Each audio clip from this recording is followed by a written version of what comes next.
பழனியில் அதிமுக சார்பில் 10 மற்றும் 12ஆம் வகுப்பில் அதிக மதிப்பெண் எடுத்த மாணவர்களுக்கு ஊக்கத்தொகை மற்றும் பாராட்டு சான்றிதழ் வழங்கும் முப்பெரும் விழா நடைபெற்றது.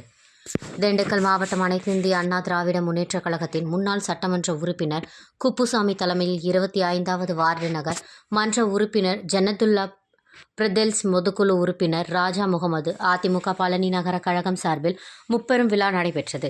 இதில் பழனி நகரில் உள்ள 10ஆம் வகுப்பு மற்றும் 12ஆம் வகுப்பு மாணவ மாணவிகளை ஊக்கப்படுத்தும் விதமாக தேர்வில் வெற்றி பெற்றவர்களுக்கு பாராட்டு சான்றிதழ், ஊக்கத்தொகை, சால்வை அணிவித்து மரக்கன்றுகள் வழங்கப்பட்டது. இதில் 100க்கும் மேற்பட்ட மாணவ மாணவிகள் கலந்து கொண்டனர். இதனைத் தொடர்ந்து விசுவாசம் அறக்கட்டளை என்ற பெயரில் பசுமை, கல்வி, மருத்துவம் முன்னெடுத்து அறக்கட்டளை அமைக்கப்பட்டது.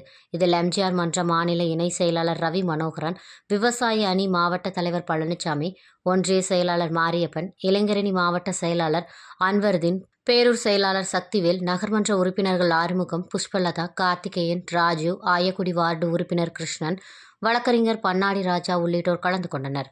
பழனியிலிருந்து நமது செய்தியாளர் ஆஷிக் அலி.